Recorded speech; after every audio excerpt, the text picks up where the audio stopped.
Hey, what's going on, gents and fence? So I hopped on Half Sword because I wanted to talk about the weaponsmith a little bit today. Figured that that might be something worthwhile to talk about because it's new. Not many people are discussing it, I don't think. So yeah, wanted to go ahead and start with the swords today. With swords, there's four categories, really. You have one-handed, which is your regular one-handed sword, two-handed, dual wielding, and then armored. And I'm going to go through all of those today. So we'll start with one-handed. What pops up on screen when you click on the sword option standard is a one-handed sword. It's a decent one-handed sword at that. You can change the blade to something else and bam, that's good to go, straight out the gate. Um, Generally, with your one-handed swords, you want them to be light, easy to maneuver. They're generally going to be shorter than your two-handed, but generally are going to be a lot more maneuverable and easy to get in with, right? Um, Another thing of note that I know the game doesn't really tell you at all is that if you click on the screen here, it shows you where your hand placement will be. And if you right click, it shows you your half sorting hand placement. So that's just something to keep in mind. And also, this test button over here is your best friend. I recommend you try that out a lot. With any of the weapons, I'd say make sure that you can throw at least 5 or 6 swings without gassing out in case you need to retreat. That way you don't get yourself into a situation you can't get out of. All right, and next I wanted to talk about two-handed weapons. So I went ahead and mocked one up here real quick. And with these, I do move the grip.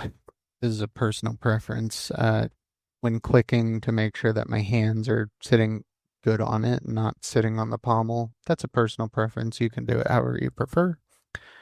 And if you'll also notice here, I have made this copper.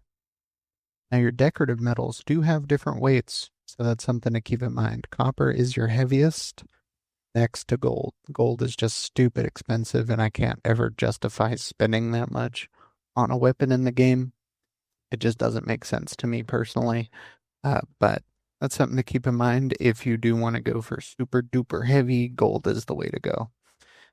So this two-hander right here, as you can see, it's a little bit longer than the short blade. Can look on the little sliders down here to see how I've adjusted it.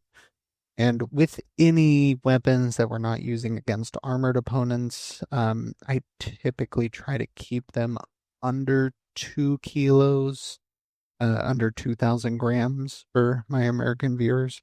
And at this point, it's a good time to kind of point out our weight balance, which is this stick right here. For two-handed weapons, you're typically going to want this stick to be closer to the tip. That gives you more chopping power, gives you more crushing power, all of that good stuff. It's closer to the pommel or the hand guard, I guess. Going to give you more control, right? So usually right on the middle of this second circle, somewhere in this second circle or this left circle, is where I try and land that guy for my two-handed weapons. That just gives me a decent balance for them. And then for my one-handed weapons, usually I'm going more about there-ish, like closer to the handle.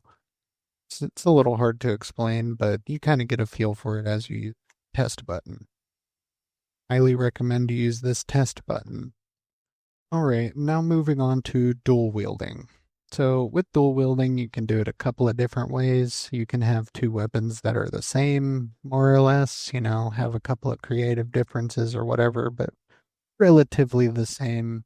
And then you can have a primary with a parry dagger. So this is like a mock-up of a parry dagger.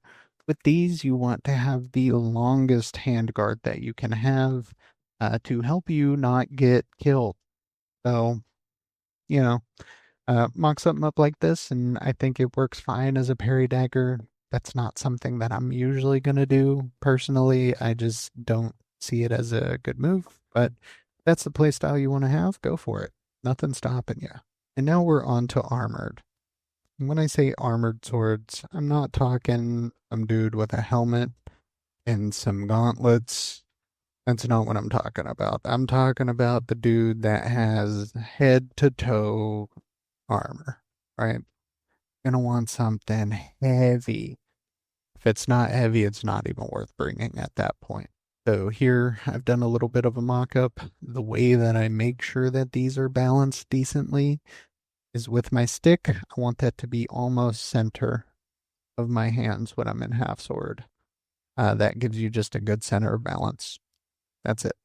Makes it easier to maneuver your character when it's like this. The handguard doesn't really matter, in my opinion. The pommel does, kind of. If you can find a sharp one, sometimes it'll slice them good. So that might be something to keep in mind. But typically, you're just going to want to go as heavy as you can. We're going into an armored fight. Try not to take a sword. You know, have this as your backup weapon, maybe. Just take a poleaxe, man. just take a poleaxe. Now, on that note, there is a benefit with the sword. It can cut people.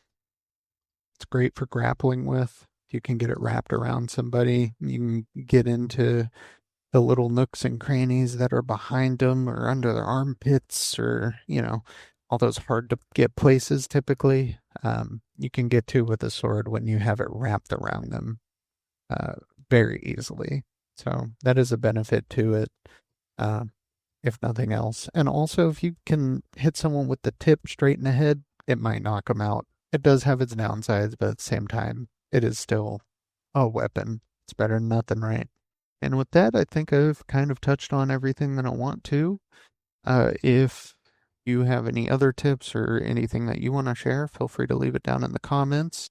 I'm probably going to make more of these for the other weapons. I just kind of wanted to touch on this one first because it is the first one on the list.